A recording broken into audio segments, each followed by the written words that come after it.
Hello friends, I am Salim Musani with about 19 years of industry experience. I've spent last 8 years with cloud technologies. I am also an authorized trainer for Amazon Web Services and Google Cloud Platform. In this video, we'll try to understand more about a service from AWS that is Global Accelerator.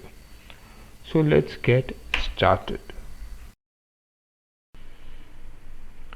Before we go inside Global Accelerator, let's understand this case scenario.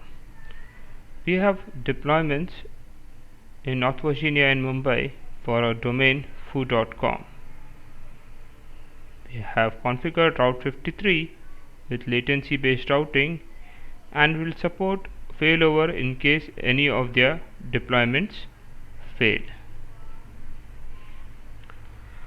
Now let's look at how DNS resolves when a client tries to reach out to a domain foo.com. If he is doing for the first time, his request will be forwarded to a DNS which is usually provided by his ISP. DNS server in turn will reach out to other DNSs and eventually will get a record from Route 53. Once the resolution process completes, client will get the IP to our deployment and will be able to connect it. These records will also be cached in the DNS server.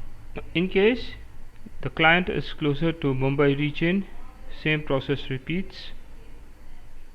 First query goes to DNS server, usually this is the one that is provided by the ISP, forwards request to other DNS servers, eventually pulling a record from Route 53, and finally client has an endpoint which he can connect to.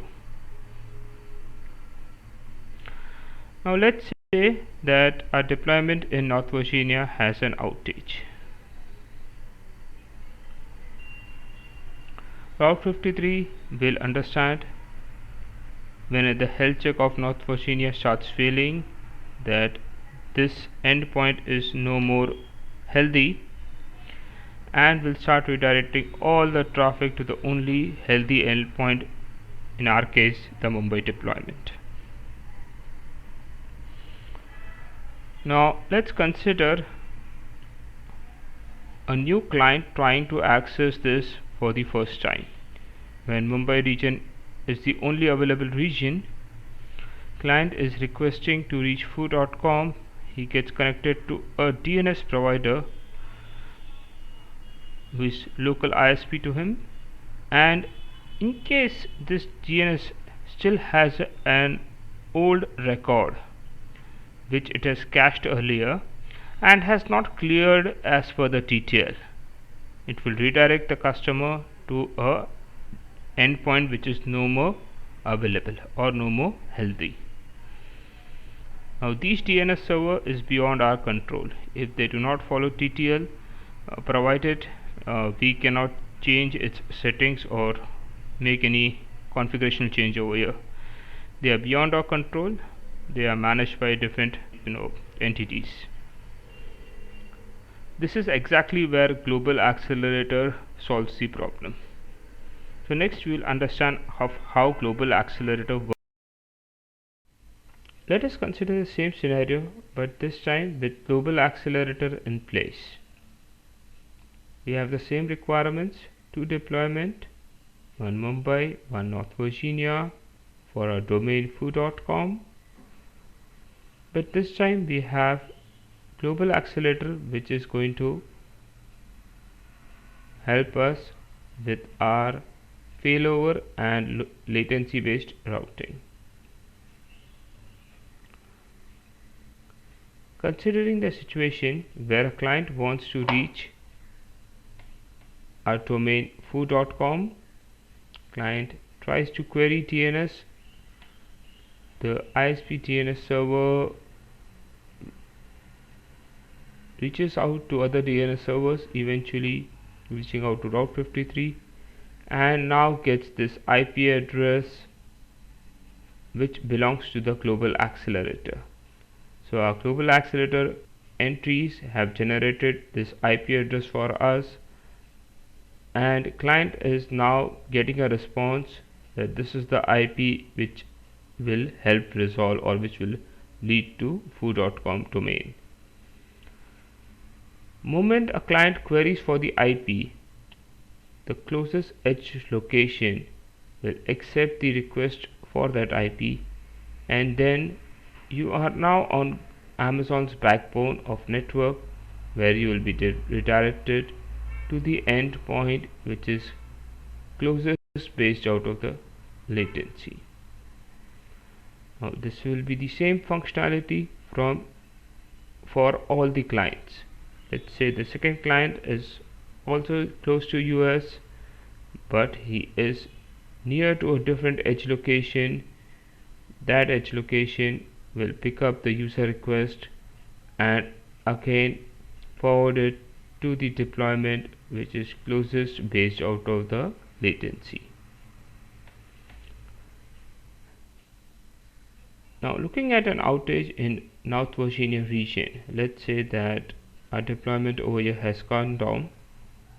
Global Accelerator was doing a health check for our deployment, now understands that North Virginia is no more available. IP address is going to be the same, name resolution process is not going to change, just that Global Accelerator will assure that traffic intercepted by these edge locations are now redirected to the functional or the current healthy endpoint, which in this example is Mumbai region. Now irrespective you are now in any of the parts of the globe, you are still resolving to this IP, whichever is the closest edge location to the client will accept the traffic and then redirect to the healthy functional deployment which is currently running. With this, we are no more dependent on DNS servers for our failover to work successfully. This is how Global Accelerator helps us assure a smooth failover across our different deployments throughout the globe. Well, Global Accelerator is actually doing health check on all our deployments. Once a deployment goes down, Global Accelerator knows which is the healthy endpoint that is available for serving the traffic.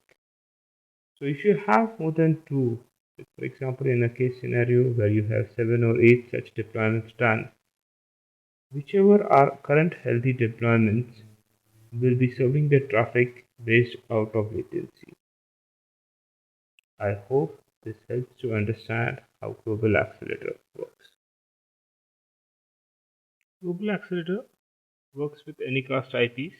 It provides us two IPs from two different network zones, giving us high resilience. It takes care of global routing for us, and we also get some DDoS protection out of the box with Global Accelerator without us opting for any other additional services. We also have client affinity which it supports. Quite good features.